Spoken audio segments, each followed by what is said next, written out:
Bible గ్రంథంలో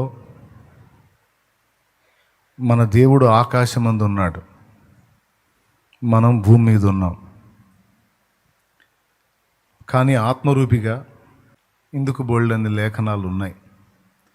మత్తయి సువార్త చివరి అధ్యాయం చివరి వచనంలో ప్రభు అన్నాడు, ఇదిగో సదాకాలం నేను మీతో కూడా ఉన్నాను అని. అదే మత్తయి సువార్త 18లో అన్నాడు. మరో చోట కూడా అన్నాడు, ఎక్కడ 2-3 నా నామమున కూడి ఉందురో వారి మధ్య నేను ఉంటాను అన్న మాట ఆయన అన్నాడు. అలాగే యోహాను సువార్త 14వ అధ్యాయం 16-17 వచనాల్లో ఆదరణకర్త ఎల్లప్పుడూ మీతో కూడా ఉంటాడు, మీలో నివసిస్తాడు అన్నాడు. అలాగే 1 కొరింథీ పత్రిక 6:19లో దేవుని ఆత్మ మీ దేహములో నివసిస్తున్నాడు అన్నాడు. ఈ వచనాలన్నీ దేవుడు మనకు సమీపంగా ఉన్నాడు, ఆత్మరూపిగా ఆయన మనతోనే ఉన్నాడు అనేది మనకు స్పష్టపరుస్తున్నాయి ఈ వచనాలు. ఆత్మరూపిగా ఆయన మనతో ఉన్నాడు. అయితే అసలు దేవుడు తన సంపూర్ణత్వం అంతా కలిపి సమీపించరాని తేజస్సులో ఆయన మాత్రమే వసించుచు అమరత్వం గలవాడై ఉన్నాడని తిమోతికి రాసిన 1 పత్రిక 6వ అధ్యాయము 15వ వచనం సాక్ష్యం ఇస్తుంది. తర్వాత కెరూబులు, శరాపులు, దూతలు, మహాదూతలు, 24 పెద్దలు, వీళ్ళందరూ ఉన్న ప్లేస్లో మళ్ళా సింహాసనాసీనుడై ఆయన ఉన్నాడు. ఆయన కుడి పార్శ్వమందు దైవ కుమారుడు ఆసీనుడై ఉన్నాడు. దేవుడు సర్వాంతర్యామి, సర్వజ్ఞుడు కూడా.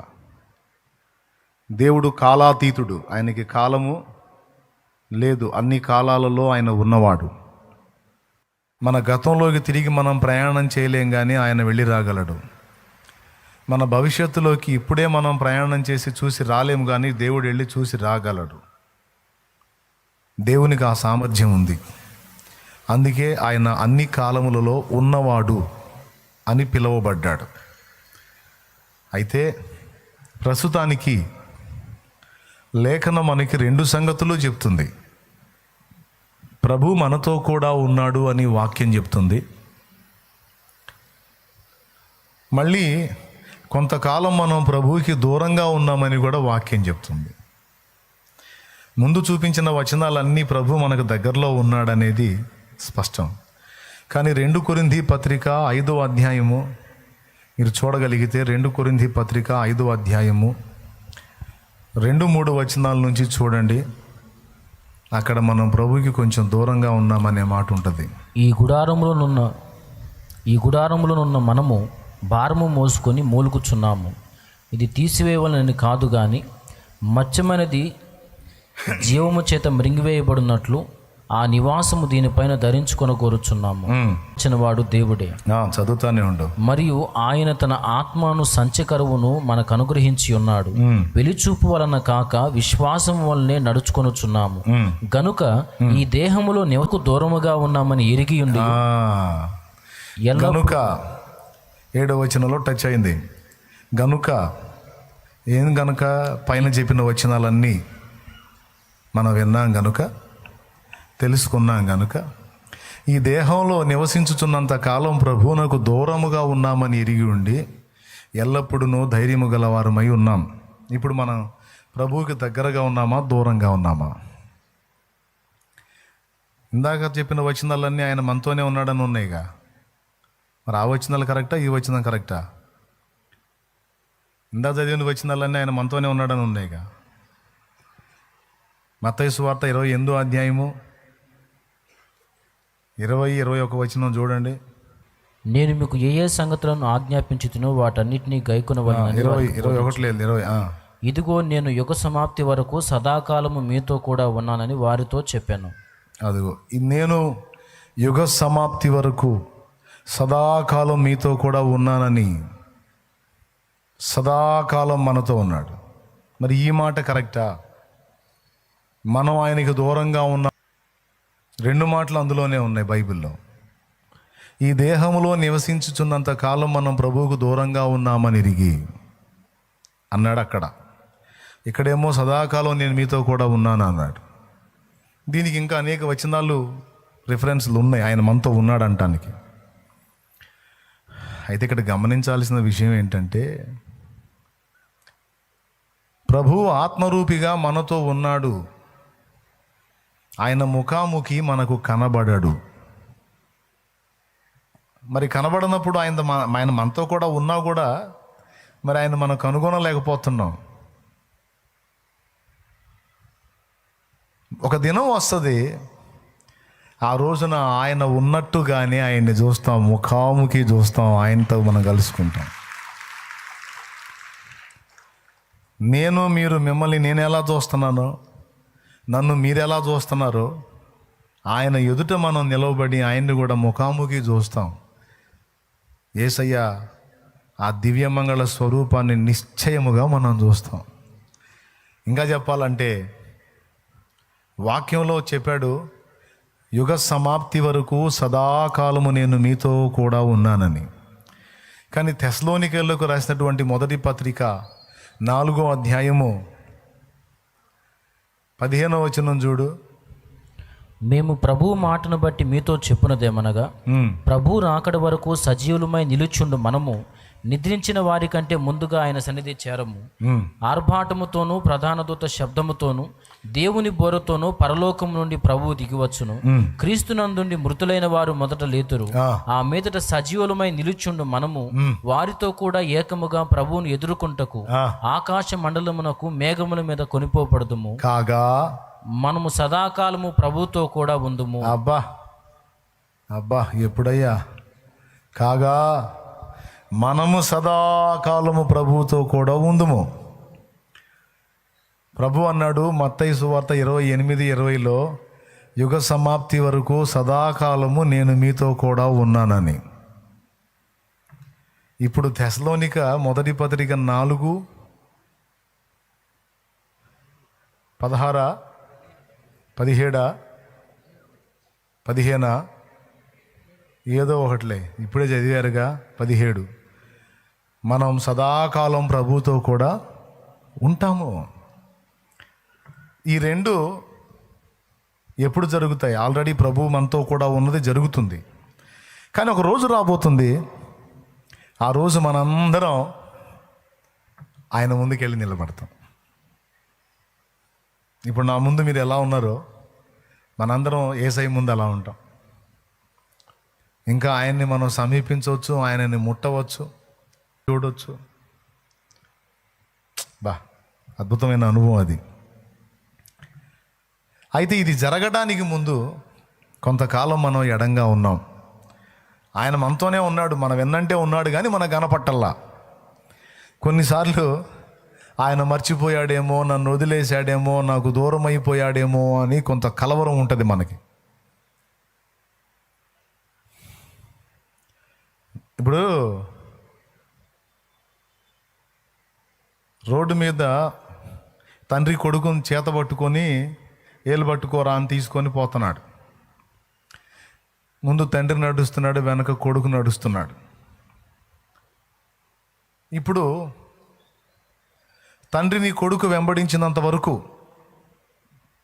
తండ్రి ముందున్నాడు, కొడుకు వెనకున్నాడు. తండ్రి సన్నిధి కొడుకు తోడుగా ఉంది.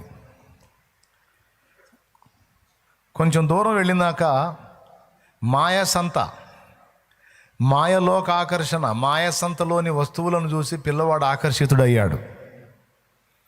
ఆకర్షితుడయ్యి తండ్రి వేలు వదిలేసి ఆ మాయసంత వైపు, ఆ మాయసంతలో చిత్రాచిత్రమైన వస్తువుల వైపు వెళ్ళాడు. అంటే ఎటు వెళ్ళాడు? ఒకప్పుడు ప్రభువుని వెన్నంటి ప్రభువుతో నడుస్తూ ఆత్మీయంగా ఉండేవాడు. అతడు ఆత్మీయంగా ప్రభువుతో నడుస్తున్నప్పుడు ప్రభు అతనితో ఉన్నాడు, ఆయన సన్నిధి అతనితో ఉంది, ఆమెతో ఉంది. ఇప్పుడు మాయసంత ఆకర్షణలోకి వెళ్ళిపోయి ఆ మాయసంతలో చిత్రాచిత్రమైన వస్తువుల ఆకర్షణల దెబ్బకు అడ్డుపోయాడు. అంటే ఇప్పుడు ఎవరిని వదిలేశాడు? ప్రభు చేతిని వదిలేశాడు. వదిలేసి ఎడిపోయాడు?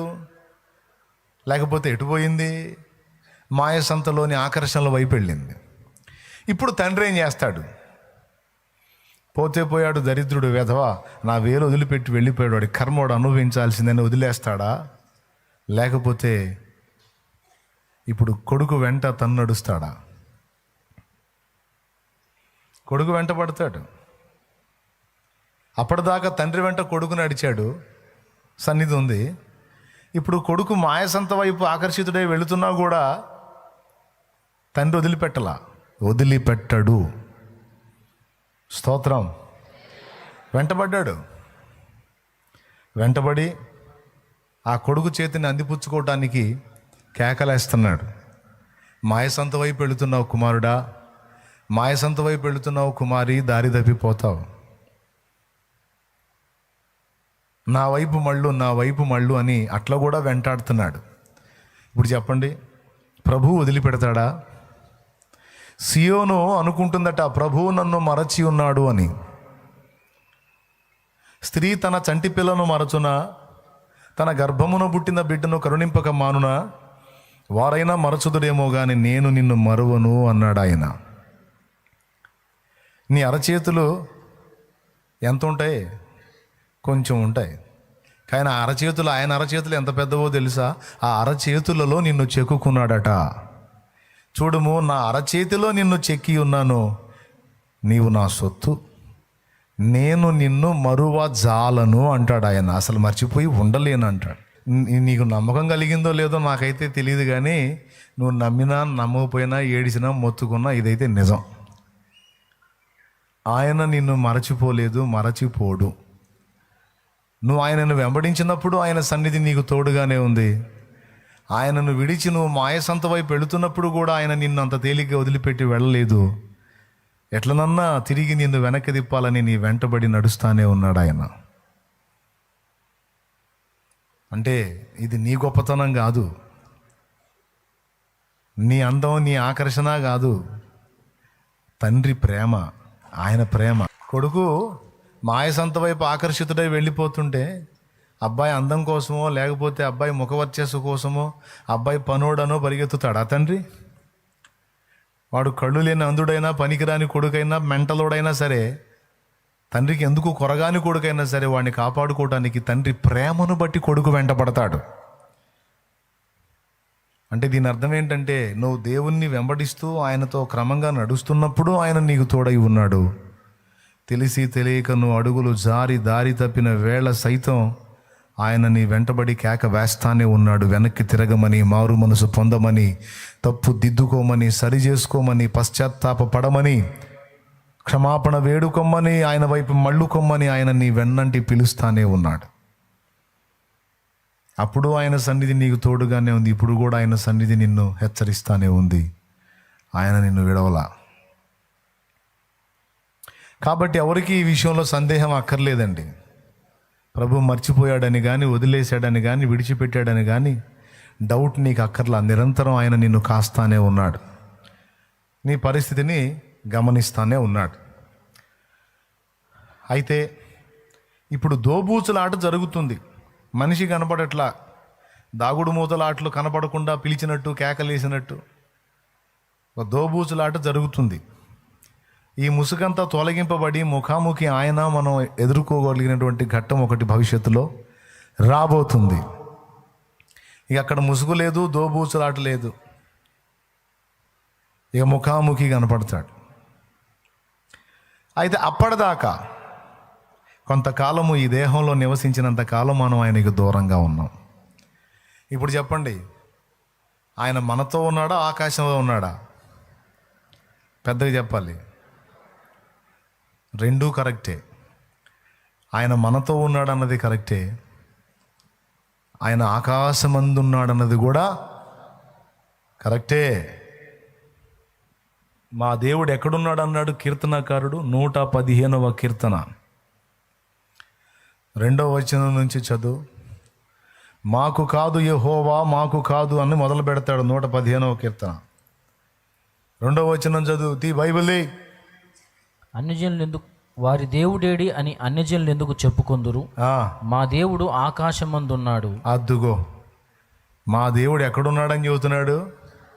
ఆకాశమందున్నాడు. మళ్ళీ వాక్యం ఏమంటుంది? భక్తులకు దేవుడు తోడై ఉన్నాడు అంటుంది. యెహోవా దావీదుకు తోడై ఉండెను, యెహోవా యోసేపునకు తోడై ఉండెను, యెహోవా తన భక్తులకు తోడై ఉన్నాడు అన్నాడా? మళ్ళీ ఏమంటాడు? మా దేవుడు ఆకాశమందు ఉన్నాడు. సో దేవుడు ఆత్మరూపిగా మనతో ఉన్నాడన్నమాట నిజమే.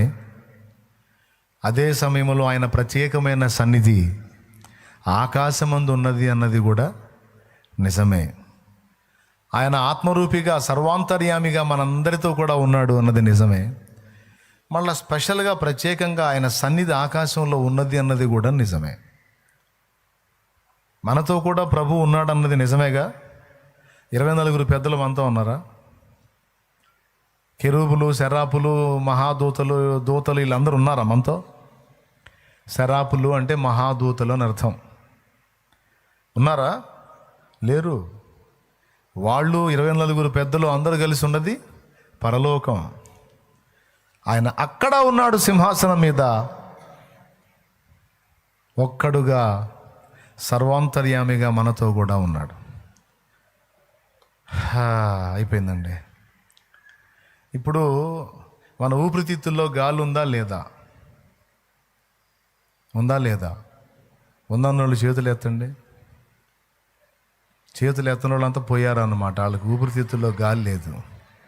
మరి చేతులు ఎత్తరే బాగానే ఉన్నారు బతిగా. ఓకేనా? ఊపిరితిత్తుల్లో అందరికీ గాలి ఉంది. అంటే మన బాడీలో, మన శరీరంలో వాయువు ఉంది. గదిలోకి వెళ్ళి తలుపేసుకుంటే అందులో కూడా గాలి ఉంది. ఒక బెలూన్ తీసుకొని అందులో మనం ఊదితే అందులో కూడా గాలి ఉంది. గాలి ఒకటే మన బాడీలో ఉంది, బెలూన్లో ఉంది, గదిలో ఉంది.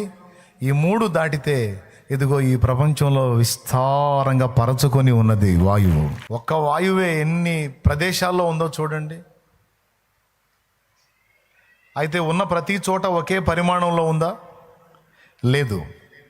మన బాడీలో కొంత పరిమాణంలోనే ఉంది. బెలూన్లో మనం ఊదితే కొంత పరిమాణంలోనే ఉంటుంది. గదిలో ఉంటే కొంత పరిమాణంలోనే వాయువు ఉంటుంది. ఈ 3 దాటి బయటకు వస్తే అదిగో ఈ ప్రపంచంలోకి మనం కొలవలేనంత వాయువు ఉంది. స్తోత్రం. అట్లాగే మనలో దేవుని సన్నిధి ఉంది, మనతో కూడా దేవుని సన్నిధి ఉంది. దాంతోపాటు ఈ ప్రపంచమంతటా దేవుని ఉనికి ఉంది. ఈ 3 గాక ఆకాశమందు కూడా దేవుని ప్రత్యేక సన్నిధి ఉంది. అర్థమైతే గట్టి కొట్టు. ఇక నేను ఈ పాయింట్ నుంచి పక్కకు వస్తా. పరిశుద్ధాత్మ అభిషేకాన్ని గురించి కూడా ఈ పోలిక సరిపోతుంది. అర్థమైందా? కొలవలేనంత ఆత్మగా ఉన్నాడు. కొలత ప్రకారం భక్తుల మీదకి వచ్చిన ఆత్మగా కూడా ఉన్నాడు. యేసయ్య మీద కొలత లేకుండా ఉన్నాడట.